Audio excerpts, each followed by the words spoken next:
Welcome back, Leanaholics. I'm your host, Dr. Luke. Now, today we're going to be talking about walking the Gemba. Gemba is just a Japanese phrase. It means to go and see. What it means is to see the actual process, right? Looking at what the product or service actually looks like throughout the entire process from start to finish. Where does it go? What does it experience? What happens to it? Whether it's a piece of paper or whether you're making some sort of widget.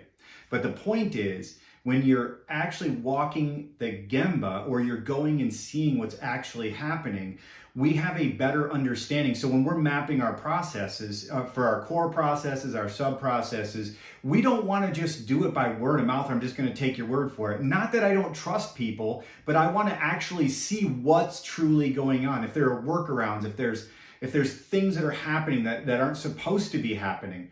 Right? We need to know those. Maybe there's things that are happening in a good way that we could now incorporate into there. But in order for me to do a good current state process map, I've got to walk the Gemba in some way, shape, or form. Which brings me to the next point. I say, well, we're in a virtual environment most of the time. How do we do this? Well, I'm glad you asked. We do it all the time still. So we can either do things like using the iPhone you have right now. We've actually physically been walked through on something being made and been able to look at that and actually study the recording as it was going along, and we were able to do it virtually and build a process map. Okay, so that's one way.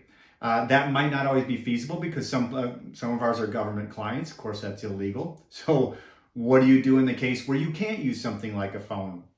Well, you can do virtual walkthroughs. Microsoft Teams, for an example, is you can have the people that are on at the time that the particular document, say a mortgage lending document or something, is at that station, and you're asking questions. What are you working on now? What do you work on next? Where does it come from? What does success look like for you? What are your key metrics in your particular station, right? Having a list of questions that you can ask and just study the process. Now, you're not there to make any judgments. You're just watching the process. That's another key. Don't sit there and correct it. Don't sit there and try to make fixes on the spot. Just zip it up. Ask some basic questions. Take like a little journal or notebook with you, even if you're sitting at your desk virtually, writing it down and saying, all right, here's what it looks like it's experiencing, and document these things. But no, whether it's virtual or whether it's physical, we have got to get out there and actually see the process being done as it stands. And if you work in the manufacturing plant, you have many shifts, then you're going to want to see it on first shift, second shift, and third shift. If you're working in a call center, first shift, second shift, third shift, whatever it is, right? I want to see it in different environments. And the idea is, when I'm putting together this process map, I have a very, very accurate current state depiction of what it really looks like, the actuals, right? What it actually looks like, who's actually working on it, how's the work actually getting done.